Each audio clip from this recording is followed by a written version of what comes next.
Ya, hari ini kita kedatangan tamu, Nova Sinaga. Halo Nova. Halo, Ya, terima kasih udah menyempatkan diri untuk sharing di Dengspa. Ya, jadi kita akan sharing seputar perjalanan visa ya, perjalanan visa kamu yang sempat ditolak. Sebelumnya perkenalkan diri dulu Nova. ya nama aku Nova Sinaga. Aku berasal dari Medan. Mhm. Saat ini aku sedang melakukan Ausbildung di Munster, Mhm. jurusan Tourismuskauffrau. Oh, Ya, sejak tahun 2023 kemarin dari bulan Agustus. Jadi saat ini aku udah masuk tahun kedua. tahun kedua Ya. sebelumnya. Oke. Berarti kita sekarang mulai ceritanya dari perjalanan kamu ke Jerman dulu ya sebelum Ausbildung. Ya. Gimana kamu perjalanan ke Jermannya? Jadi awal ke Jerman itu di tahun 2022 bulan Mei itu juga visanya waktu itu sebenarnya ditolak yang BFD ini. Hmm. Oh yang ini, BFD ini ditolak. Ya, ditolak. Hmm. Dan itu udah penolakan ketiga. Oh wow, bentar, kamu apply visa pertama di bulan berapa? Sebenarnya aku apply visa pertama itu apply visa au pair, Kak. Oke, Itu di tahun 2019 bulan Oktober juga aku apply-nya dan itu ditolak. Ditolaknya sebelum corona dong berarti. iya, itu sebelum Hmm. corona.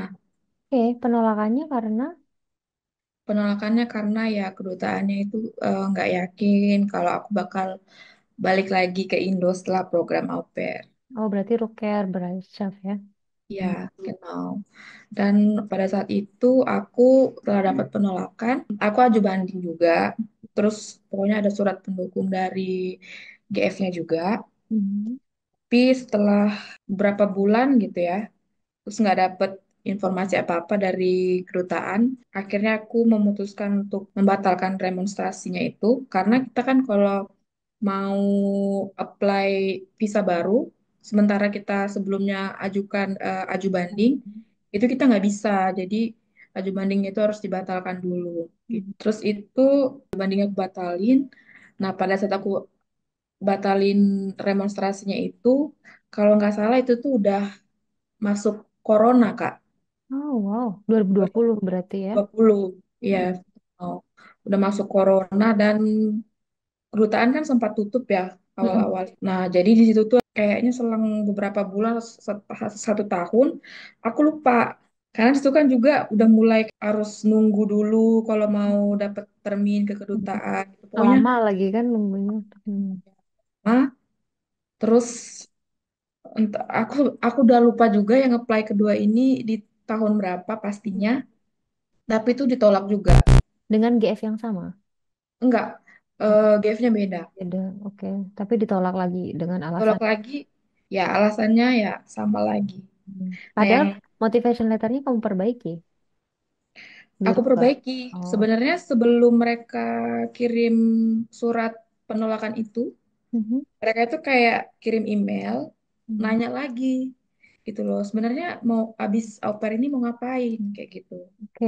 Jadi Kalau aku boleh tahu spill dong kamu waktu di interview sama alasan kamu untuk balik itu apa gitu? Kenapa sampai ditolak? pas di kedutaan itu aku nggak ada ditanya Kak setelah au pair tuh mau ngapain. Mhm. Paling ya ditanya ya Fia tinggal di mana, terus Mhm. kerjanya ngapain kayak gitu. Mhm. Tapi di motivation letter kamu bilang apa? Mau ngapain setelah au pair? Di motivation letter aku tuh habis au pair.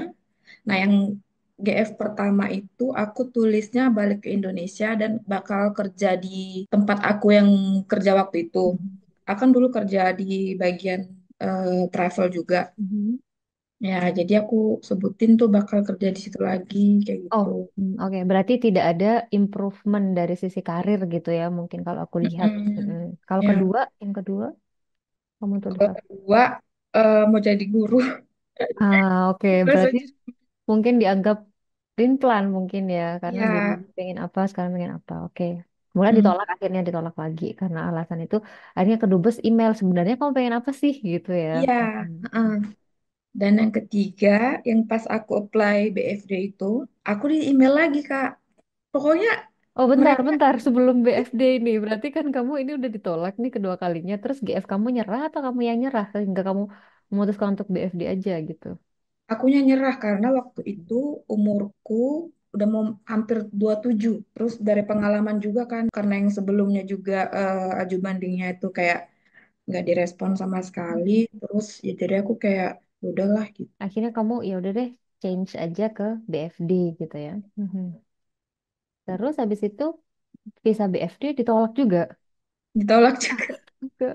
Oh my God. Oke, oke, oke. Ceritakan, ceritakan. Kamu apply visa BFD, alasan untuk kembali ke Indonesia apa waktu itu? Alasan kembali ke Indonesia waktu itu guru bahasa Jerman juga. Abis aku apply itu, beberapa hari kemudian mereka email. Karena kan aku kuliahnya itu kan jurusan informatika. Hmm. Mm-mm. Tapi kalau kerja di bagian pariwisata istilahnya gitu, Kak. Mm-mm. Nah, terus si kedutaan ini bilang, kamu kan jurusan informatika. Pak, mau jadi guru bahasa Jerman. Nggak nyambung banget gitu kan? Di situ aku kayak buat surat motivasi lagi waktu itu.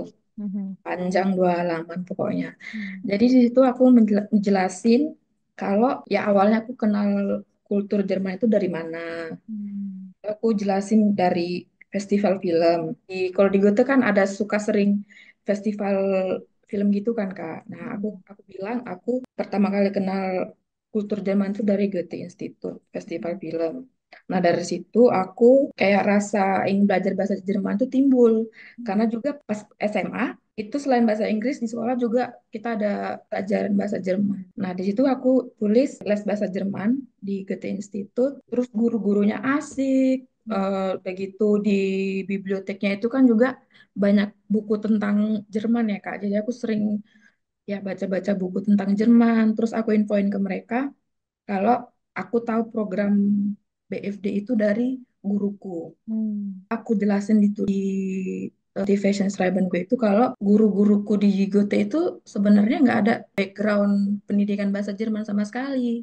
Tapi dengan pengalaman mereka di Jerman, mereka bisa mengajar bahasa Jerman di Indonesia. Nah, jadi menurutku latar pendidikan itu nggak ngaruh. Terus ya aku jelasin lagi lah panjang. Maksudnya ke depannya apa sih dampak dari BFD itu di em, kehidupanku yang akan datang. Habis aku kirim surat itu, ditolak lagi. Nah, alasan penolakannya bertambah nih, Kak. Mereka bilang nggak cocok sama Lebensplano. Mm-mm. Terus mereka nggak yakin kalau aku bakal balik lagi ke Indo. Oke.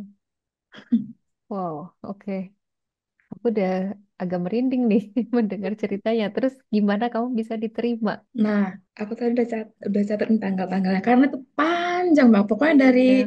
Mm-mm. ditolak itu Mm-mm. panjang banget urusan ke kedutaannya. Nah, habis itu kan bulan Oktober ya. Aku aju banding itu jadi pas aku apply visa itu di kedutaannya itu sebenarnya ada masalah, Kak. Jadi triggerku ini kontraknya udah ditandatangani. Mm-mm. Cuman itu kan mereka dari kedutaannya bilang ini nggak ada tempatnya itu nggak ditulis sama dia.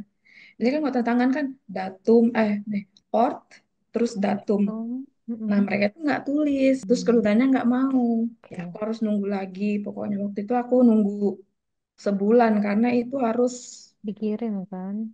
nunggu sebulan sampai bulan 11. Nah, di bulan 11 itulah baru dapat Bescheid. Kemudian di bulan awal Desember aku kirim maju banding.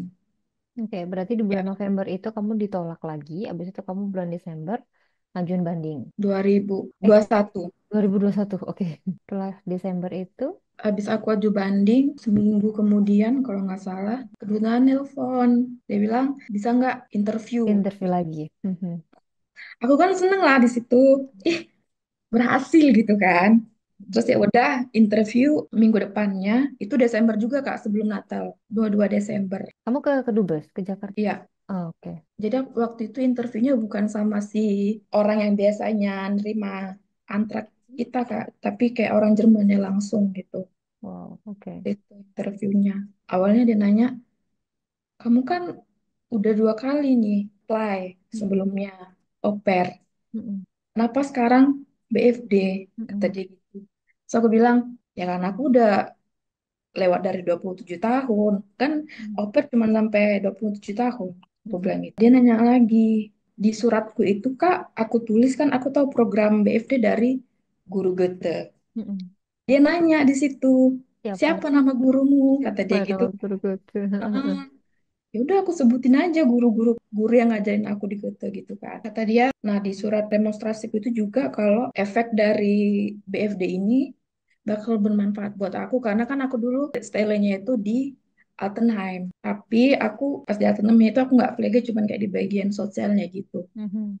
Nah terus dia bilang, oh, jadi kamu punya oma yang umurnya 80 tahun, terus nanti kamu mau mengaplikasikan apa yang kamu dapat di Altenheim ke keluarga. Oh. Iya, Mm-mm. so aku bilang, iya betul. Jadi aku tuh anak pertama, terus cucu paling besar. Jadi tentunya ya apa yang aku dapatin di Altenheim nanti bakal aku aplikasikan ke keluarga. Terus aku bilang juga, jadi semasa aku kuliah, dulu kan aku aktif sosial juga, Kak. Dan kita juga dulu pernah kayak kunjungi panti asuhan, panti jompo. Sewaktu aku kuliah, kami pernah mengunjungi panti jompo dan aku kunjungin itu kayak bener-bener menyedihkan gitulah istilahnya. Mm-mm. Jadi aku pengen ngebandingin panti jompo di Jerman itu gimana, terus panti jompo di Indonesia itu kayak gimana, apa plus minusnya dan apa yang bisa kita pelajari gitulah dari Jerman untuk diterapin di panti Betul. jompo yang ada di Indonesia. Jadi sih pada umumnya jelaskan apa yang aku tulis di surat demonstrasi itu, Kak. Mm-mm. Ya mungkin itu sih menurut aku. Aku tadi yang aku tunggu-tunggu itu tuh. Kenapa kamu diterima? Mungkin kalau menurut aku ya, karena kan kalau program BFD itu kita mempelajari sistem sosial di Jerman supaya kita bisa mengaplikasikan ke ranah kehidupan kecil di lingkup kehidupan kita gitu, di Mm-mm. kehidupan sosial. Misalnya ngembangin yayasan atau ngebantu yayasan atau panti jompo atau apa gitu di kehidupan ya di sekitar kita gitu. Nah, itu kayak kamu sebutin gitu di situ. Ya mungkin kedubes pada akhirnya luluh juga gitu. Oh, oke, make sense sekarang gitu. Baru waktu itu kamu diterima abis itu atau belum? Belum. Belum. Oke. Oh my God. Oke, oke, Belum. oke. Jadi Ya. itu kan udah mau Natal, Kak. Mm-mm. Natal tahun baru kan pasti libur. Nah, aku udah nunggu-nunggu nih, nunggu-nunggu, gak ada kabar. Terus di bulan Maret, Wow, lama banget. ya, Desember sampai Maret. mm-mm.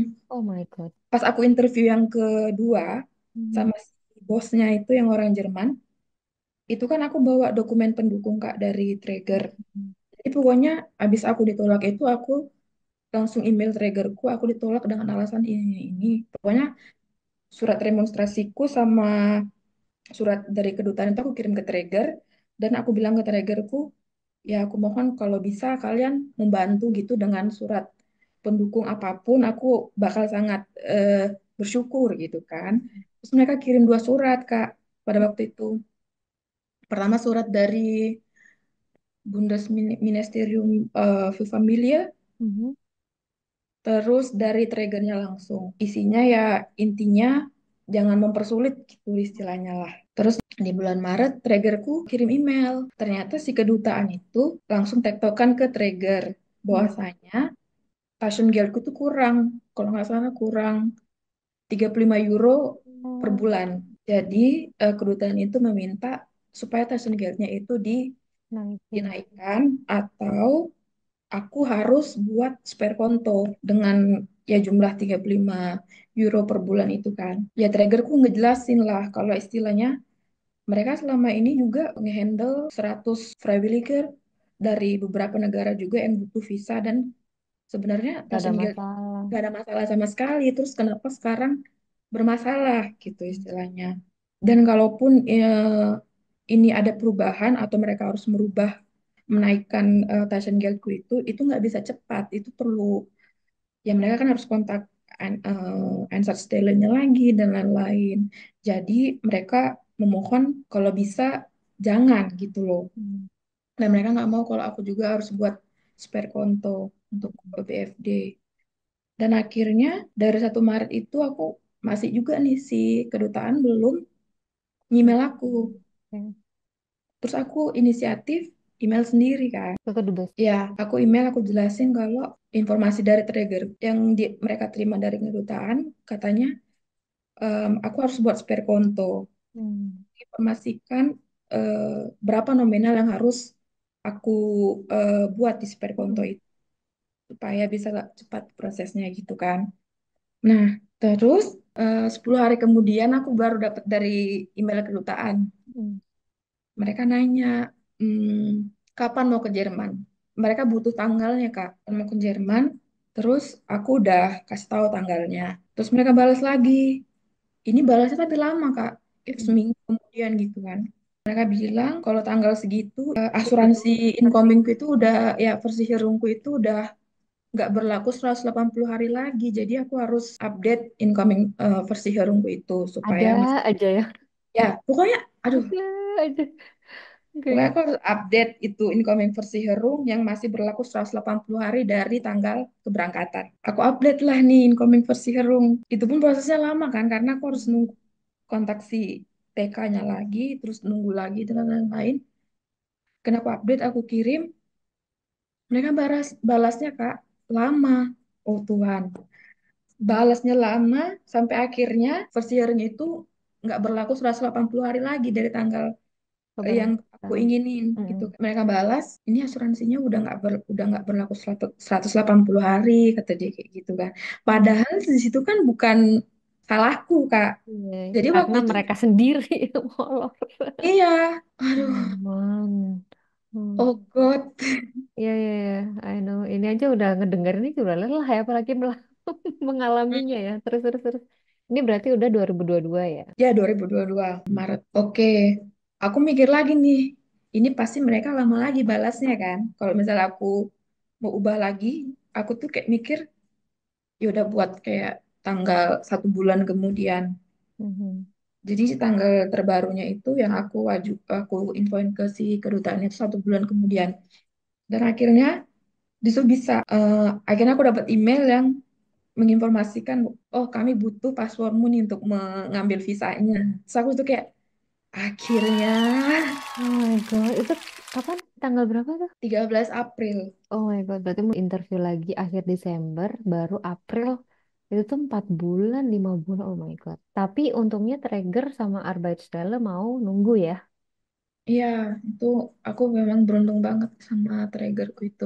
Memang sama trigger harus TikTok. komunikasi sih Kak gitu. Jadi kalau udah selesai interview, kabarin gitu. Kalau misalnya udah dapat apa keputusan dari Kedua. kedutaan, dikabarin kayak gitu. Kalau butuh apa, pokoknya ngomong aja gitu. Berarti intinya kamu waktu itu nggak sempet ke Verwaltungsgericht ya? Hanya aju banding. Ya hanya cuman Aju banding, kemudian interview ulang, prosesnya lebih masih panjang ya waktu itu 4 bulan baru diterima dengan memperbarui incoming versi kami kamu. kusir. Wow, oke.